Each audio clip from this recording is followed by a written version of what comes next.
Privilégio, nós te agradecemos, nós dizemos muito obrigado. Muito obrigado pela graça, muito obrigado pela unção que tem despedaçado os jugos. E já ouvimos o Senhor falar conosco nesta manhã, Senhor. Já ouvimos que o Senhor é fiel. Já ouvimos, ó Deus, que o Senhor está sentado nos céus, que o Senhor é soberano e faz tudo quanto lhe apraz. E a cada instante que nós vamos ouvindo, Senhor, as tuas palavras, o nosso coração, que se encontra tantas vezes agitado, ele vai se aquietando. Meu Deus amado, e os nossos olhos, eles são tirados dos problemas dessa vida, e os nossos olhos, eles se voltam para o Senhor, e contemplamos a majestade, a grandeza e o amor do Senhor para conosco, e nós nos rendemos em gratidão por ter nos amado e nos amar tanto, e ter entregado o seu Filho para morrer naquela cruz por cada um de nós. Obrigado, Jesus, por esta manhã. Obrigado pela vida da família do irmão Rodrigo. Obrigado por todos os irmãos que se encontram nesta manhã reunidos. Fala conosco, Senhor. Usa teu Filho com poder e autoridade. Que as tuas palavras penetrem no mais profundo do nosso coração. Abençoe as nossas crianças, em nome de Jesus. Que estes poucos minutos que elas estarão sendo ministradas, que as tuas palavras, Senhor, gerem transformação e penetrem no coraçãozinho delas, em nome de Jesus. Para a glória do teu santo nome, nós oramos e assim nós agradecemos, em nome de Jesus. Amém. Amém. Os irmãos podem tomar assento, por favor, e as crianças podem estar descendo para a irmã Michele. Ela vai estar ministrando a lição, vai estar ministrando a palavra para as nossas crianças. Irmão Rodrigo, Deus abençoe.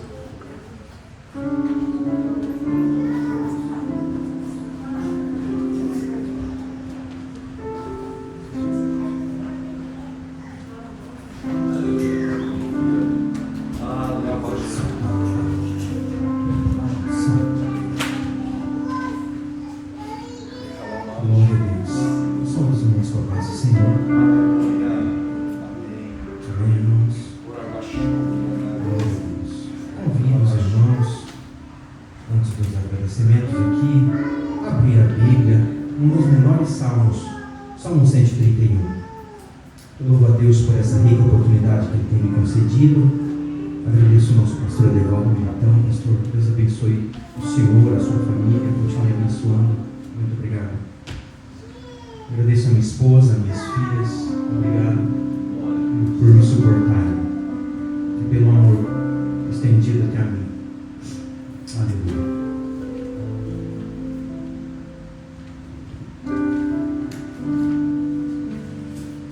Salmos de número 131. Um dos menores salmos. A humildade do salmista. Senhor, o meu coração não se elevou, nem os meus olhos se levantaram. Não me exercito em grandes assuntos, nem em coisas muito elevadas para mim. De certo, fiz calar e sossegar a minha alma. Qual criança desmamada para com sua mãe, tal é a minha alma para comigo. Espera, Israel, no Senhor, desde agora e para sempre. Aleluia. Irmãos, eu estava orando ao Senhor e eu estava lendo a Bíblia e este salmo saltou nos meus olhos. Uma outra vez, numa quarta-feira, há muito tempo atrás, eu trouxe uma explanação por outro caminho, mas o Senhor tocou fundo, profundo no meu coração, e peço ao Espírito de Deus que me ajude a falar para os irmãos o que Ele falou no meu coração. Aleluia. Irmãos, este salmos é atribuído ao rei Davi, o segundo rei de Israel, um dos reis mais famosos que teve em Israel. Este salmo, alguns estudiosos não consideram ele como, ele era uma canção, justamente. Os hebreus subiam, iam adorar o Senhor no templo, louvando os salmos, cantando estes salmos. Tanto é que esses são salmos de peregrinação ou de romagem, ou nós conhecemos como Salmo dos Degraus. Eles falam, os estudiosos, que este salmo não é uma oração porque ele não está pedindo, ele está prestando conta do coração dele a Deus. Irmãos, meu Pai do céu, eu falei: Deus, como é que eu posso prestar conta, igual Davi, do meu coração ao Senhor? Aos homens nós devemos prestar nossas ações, mas a Deus nós devemos direcionar o nosso coração e prestar conta do nosso coração. Amados irmãos,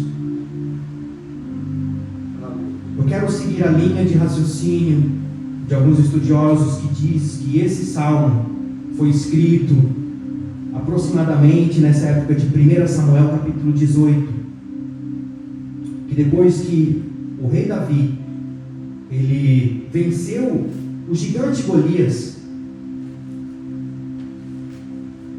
aí teve capítulo 18, versículo 7 em diante, que fala do cântico das mulheres. Então Saul estava passando e viu as mulheres cantando. Saul matou seus milhares, Davi os seus 10 milhares. Despertou em Saul, no rei Saul, uma inveja, uma coisa doentia e forte. Derivado daí, irmãos, os irmãos discorreram esses capítulos, durante 3 vezes o rei Saul vai lançar a lança sobre Davi. Nas 2 primeiras vezes Davi estava tocando harpa para acalmar o espírito maligno que estava em Saul. Saul, eu acredito comigo que era um homem forte, irmãos, porque a lança pesada ela cravou na parede. Nesse capítulo aqui, que fala 2 vezes, mais 2 capítulos à frente, fala mais uma vez, quando Davi foge. Davi foge, e os súditos do rei Saul, irmãos, falam para ele: Samuel já esteve, parafraseando, irmãos, Samuel já esteve na casa de Davi e ungiu ele como rei. E olha, ele matou Golias. Provavelmente a nossa era acabou. Saul persegue Davi.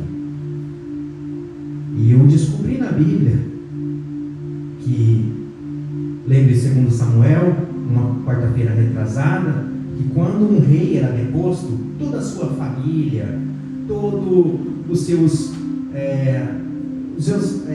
servos eram depostos.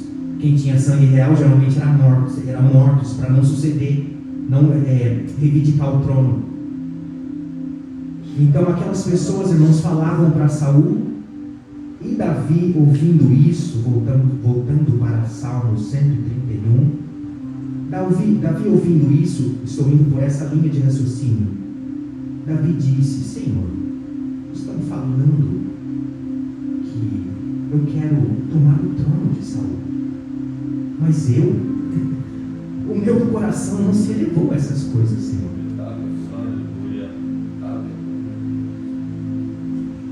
Imagina, irmãos, esses dias eu estava na moto, na Jog, indo para o trabalho, e eu comecei a pensar: imagina eu e você, voltando há muito tempo atrás do Davi lá. Estávamos no campo, de repente chega um servo, ou algum irmão nosso, correndo sem ar, fala: vamos voltar para casa, porque o profeta Samuel está em casa, o profeta. E ele falou que não vai sentar enquanto você não chegar.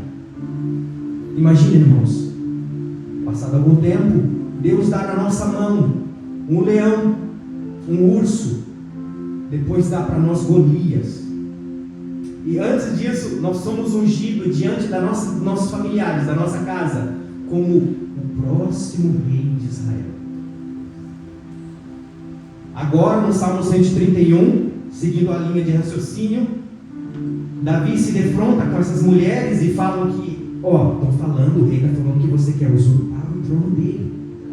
Davi, sabendo de tudo isso, de que Deus, o Espírito, testificava no seu coração que ele era o próximo rei, ele foi ungido. Ninguém de Israel conseguiu matar o gigante Golias, mas Deus deu na sua mão, sabendo que Deus era com ele. Olha o pensamento do rei Davi. Se fosse nós, irmãos, como nós íamos chegar no coração nosso diante de Deus? Muitas vezes, umas 3 vezes eu não consegui o meu soluço diante de Deus. Eu falei, Senhor, se eu tivesse todas essas promessas testificadas, se o Senhor me desse um leão, um urso, o gigante Golias, como eu ia chegar diante do Senhor, Deus? Como eu iria chegar diante do Senhor? Senhor, o meu coração não se elevou, nem os meus olhos se levantaram, não me exercito nem em grandes assuntos, nem em coisas muito elevadas para mim. Durante 2 vezes, irmãos, Deus deu a vida de Saul para Davi. As 2 vezes Saul estava dormindo. Davi teve a vida de Saul nas mãos. Se eu e você tivesse a vida do nosso inimigo deitado no chão, na caverna de Adulão, diz a história, ele estava de lado, onde Davi tirou a lança e o odre de água. Na primeira vez, cortou a veste. Segunda vez, na caverna de Adulão, diz que estava deitado de lado. Eu e você, com todas essas promessas, diante do nosso inimigo, sabendo que grande parte de Israel estaria conosco, o que eu e você faríamos? O nosso inimigo, que por vezes tentou nos matar, e Israel sabia que não tinha assunto para matar, não tinha culpa palpável, apenas por ciúmes e medo. O que nós faríamos, irmãos? Essa palavra que Deus tem falado no meu coração. Deus, aonde está o meu coração? Deus, onde eu tenho colocado o meu coração? Quando Abissai, na segunda vez, caverna de Adulão, Abissai falou, rei, permita que eu crave Saul na terra. Abissai, que matou Esbedenob, o sobrinho de Davi, filho de Zeruia. Davi falou, não, longe de mim tocar no ungido de Deus.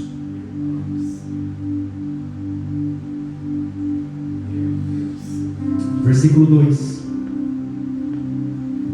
de certo fiz calar e sossegar a minha alma. Irmãos, imagina Davi com todas as promessas, as mulheres cantando,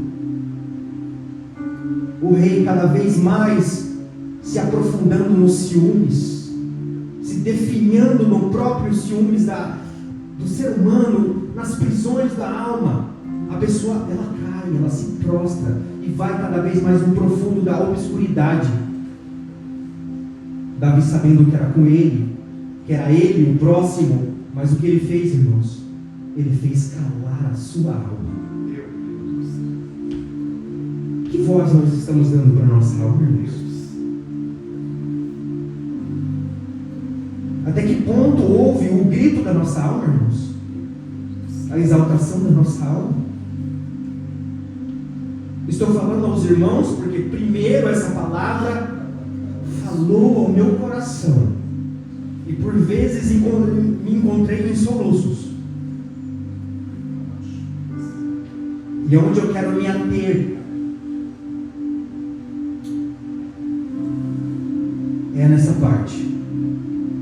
Versículo 2: de certo fiz calar e sossegar a minha alma, qual criança desmamada para com sua mãe, tal é a minha alma para comigo. A King James fala: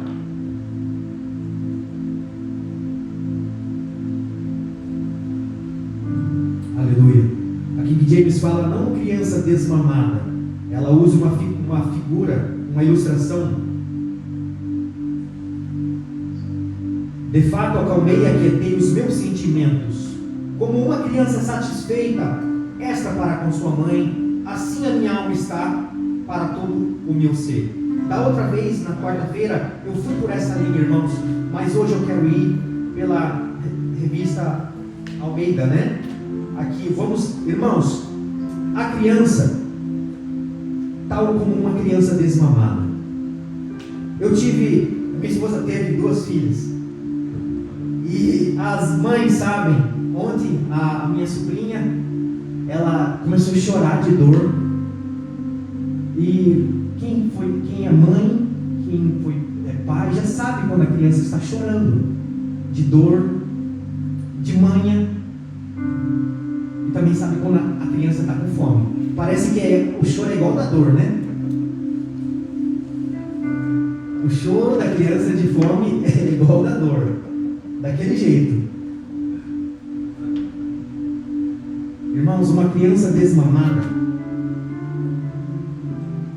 é quando a mãe sabe que até aquele ponto o leite fazia bem para a criança. De um certo ponto em diante, o alimento sólido é mais importante para o desenvolvimento da criança. Meu Deus.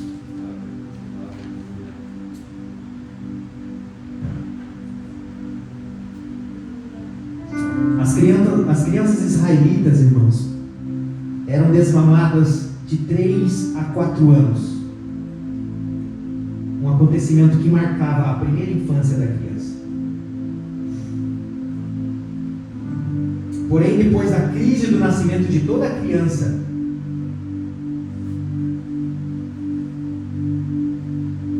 mais cedo ou mais tarde, será a primeira crise que ela encontra, uma das maiores dificuldades, é ser desmamada. Ela aprende a primeira lição. Davi, como uma criança desmamada, no texto original fala que a criança desmamada encosta o rosto no seio, no peito da mãe, encontra paz, tranquilidade. Eu falei: Deus, como que uma criança recém-desmamada, o leite é tirado, ela ainda quer o leite? Como é que ela consegue encostar a sua cabeça da onde provinha o alimento? Aí o Senhor me falou que é confiança. A criança tem confiança na mãe. Os irmãos, tenham um pouco de paciência, os irmãos vão entender onde eu quero chegar.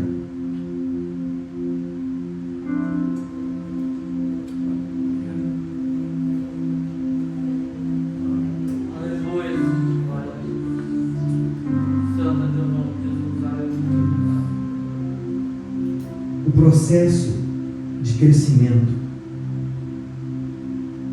envolve perdas dolorosas, mas podem levar a ganhos maravilhosos.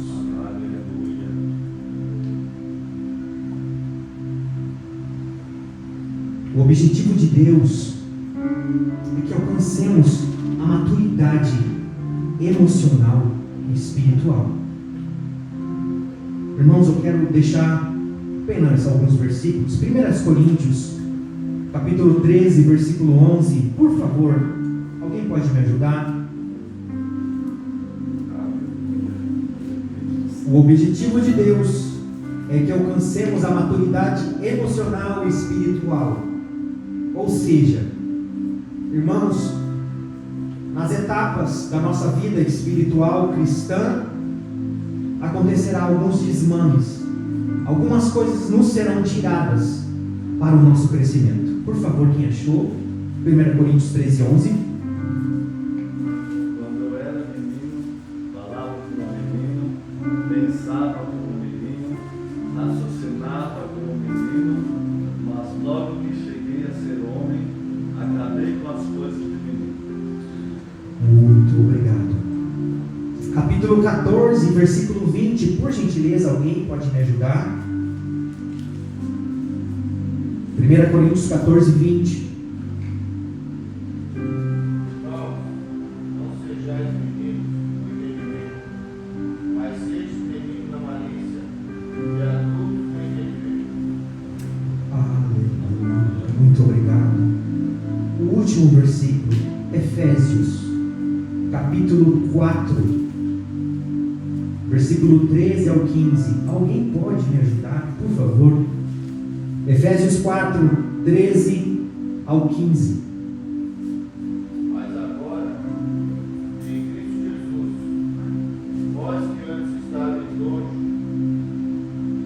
já pelo sangue de Cristo chegastes perto, porque nele é a nossa paz, o qual de ambos os povos fez um, e, derivado a parede de separação, que estava no meio, na sua carne, desfez a iniquidade, isto é, a lei dos mandamentos, que consistia em ordenanças, para criar em si mesmo, os dois, um novo homem, fazendo a paz. Aleluia. Amado, perdão. Efésios 4, 13 ao 15. Por favor. Efésios 4, 13 ao 15. Até que todos cheguemos à unidade da fé e do pleno conhecimento do Filho de Deus, à perfeita varonilidade, à medida da estatura da plenitude de Cristo, para que não sejamos mais meninos inconstantes, levados ao redor por todo o vento de doutrina, pelo engano dos homens que com astúcia induzem ao erro. Meus irmãos, muito obrigado.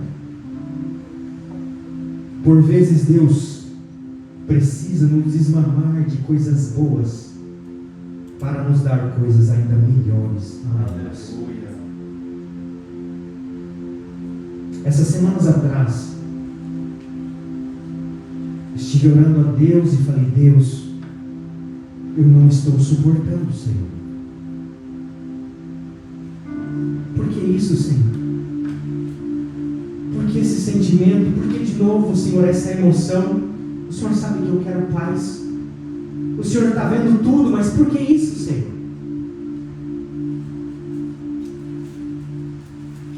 Aceitar a vontade de Deus nas perdas e ganhos da vida é experimentar uma serenidade interior essencial para que nos torne pessoas maduras. Deus, de certo fiz calar e sossegar a minha alma, qual criança desmamada para com sua mãe, tal é a minha alma para comigo. Irmãos, a dor de quando Deus nos faz o desmame, tira algumas coisas que até nós estávamos confortáveis, é triste, é uma dor. Quando nos debatemos para manter um passado confortável, abrimos mão de um futuro desafiador. Irmãos, eu quero contar uma explanação, uma linguagem figurada sobre a águia. Essa linguagem falou muito ao meu coração durante esses dias. E pesquisei, e realmente, irmãos, a águia, quando ela vai ter os filhotes, ela procura um lugar muito alto. Daí vem então o meu amado pastor, que gosta da Segunda Guerra Mundial, fala do ninho da águia. o esconderijo de Hitler, lá em cima dos Alpes suíços, porque a águia, ela esconde o seu ninho lá no mais alto. E é um trabalho em equipe, a fêmea e o macho. Os dois nunca deixam o ninho desprotegido. Ou um ou outro vai sair para caçar. Então, irmãos, diz, aonde eu pesquisei, que eles matam um cordeiro, algum animal com essa lã, e aproveitam o couro desse animal para fazer parte do ninho. Então, no lugar alto, eles pegam gravetos, galhos e muitos espinhos. Espinhos pontiagudos, muitos. Aí faz a camada de galhos secos com espinhos, tanto para cima quanto para baixo, para evitar que algum animal, cobra, serpente ou algum outro suba de baixo para cima. A pele, ela coloca também muita palha, outra camada de galhos, espinhos e por cima de tudo uma palha bem fininha. Não sei se vocês conseguiram entender. É um ninho que é mais ou menos 1,5 metro, 1 metro de diâmetro, circular, e fica lá no alto. Provavelmente de 2 a 3 ovos, sempre basicamente perdendo um. Quando o ovo estoura, né? Os pais vão revezando e o ovo estoura. O filhinho nasce. Eles criam no bico, eles regurgitam, né? Comem a comida e regurgitam para o alimento ser mais fácil de ser digerido. Só que essa pequena ave, ela cresce, meus irmãos. E chega a idade que ela precisa sair do ninho, os pais instigam ela a voarem. Só que ela olhando, a pequena ave olhando a altura, ela sente medo. Aí nessas partes eu já estava chorando, irmãos, quando eu estava vendo esse documento. Então, os pais zangados, falou da mãe, não estou incluindo o pai aqui porque é uma ação conjunta de criação, eles vão e tiram ou pedaços de pelo, ou lã que está por cima, aquela palha junto, ele tira aquele edredom macio, restando embaixo da pequena ave os gravetos e os espinhos pontiagudos. Com isso, eles obrigam o pequeno filhote a voar. Já estou ensinando, irmãos.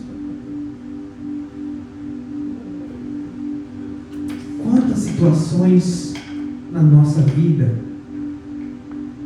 Deus quer nos mostrar quão grande alto que nós podemos voar e nós estamos acomodados no ninho.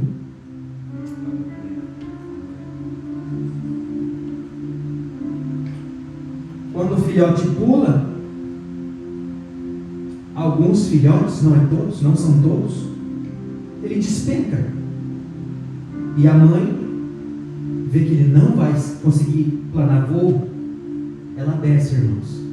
Ela faz aquela aerodinâmica em seta, com as asas, ela desce.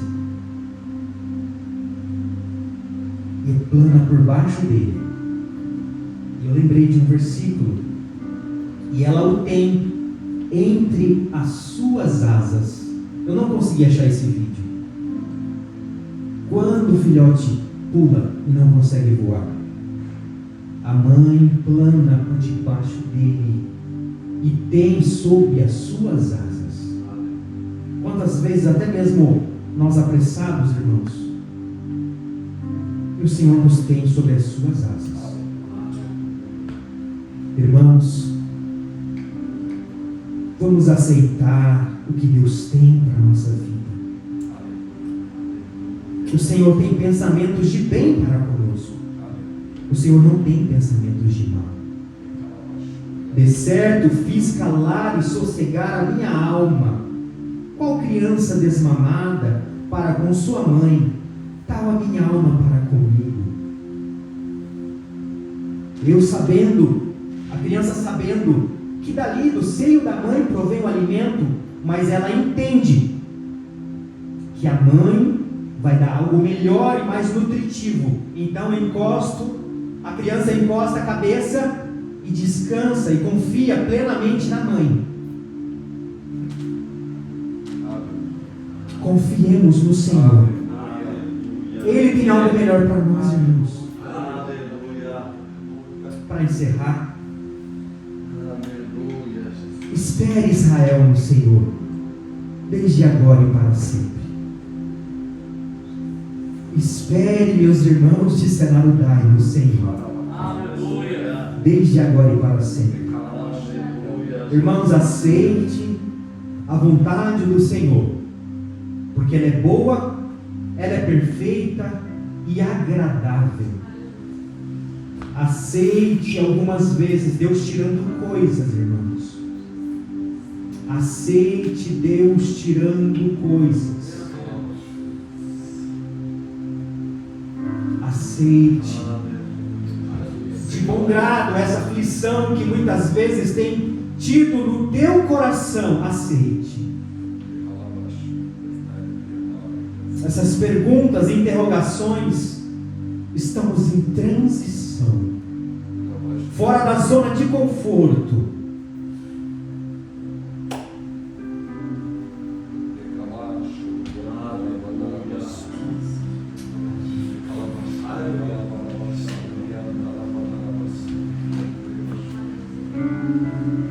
Irmãos, eu louvo a Deus, porque Deus tem sido misericordioso na minha vida. Eu louvo a Deus, que essa palavra, antes de eu falar para os irmãos, ela falou profundamente no meu coração. E assim eu agradeço essa oportunidade, no nome de Jesus.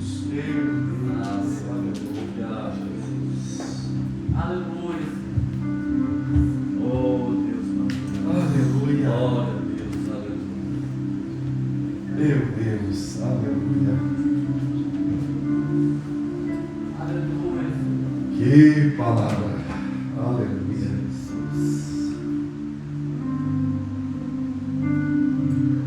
Bendito é o nome de Jesus para sempre, aleluia. Ai, meu Deus do céu. Como Deus é lindo, né, irmãos? Como Deus é lindo. Aleluia. Davi, um homem de Deus, um homem segundo o coração do Senhor. Vamos orar, irmãos, vamos colocar em pé para o momento de oração.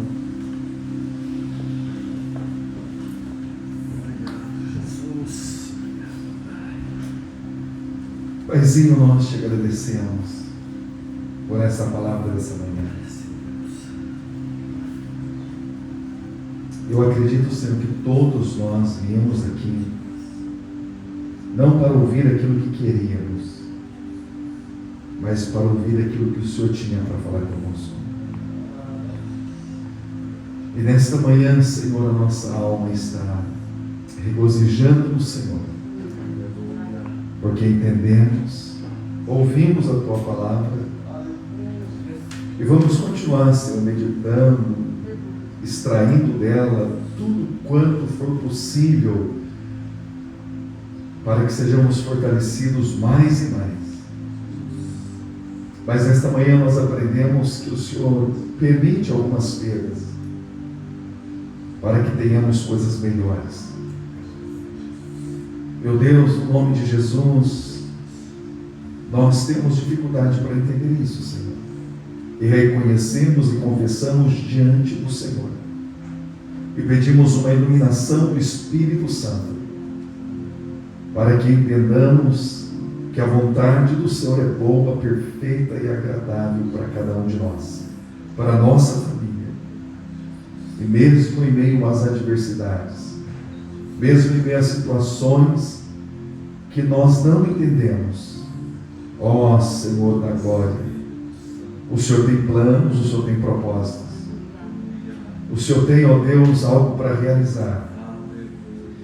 E nos ajuda, Senhor, a confiar em Tua soberania. Não confiar em nós mesmos, não confiar no nosso próprio entendimento, nossa própria sabedoria, muito menos nas nossas experiências, mas confiar no Senhor, Aleluia. porque o Senhor é poderoso para fazer infinitamente além do que nós pedimos ou pensamos, Aleluia. segundo o teu poder que opera em nós. Sim, Paizinho. Meu Deus, no nome de Jesus, meu Deus da glória, quantas vezes, Senhor, é muito mais confortável ficar no ninho aconchegante, Glória. meu Deus, do que fazer voos altos, correr os riscos, meu Deus, mas nesta manhã, Senhor, nós ouvimos a Tua palavra e nós mais uma vez Aleluia. reafirmamos o senhorio de Jesus sobre nossas vidas, sobre a nossa família, no nome de Jesus. Que o nosso coração não se eleve, mas que ele permaneça, meu Deus, Aleluia. permaneça em Cristo, e para a glória do Senhor, nós oramos e nós te agradecemos em nome de Jesus. Amém. Meus irmãos, tomai assento, por favor. Glória a Deus.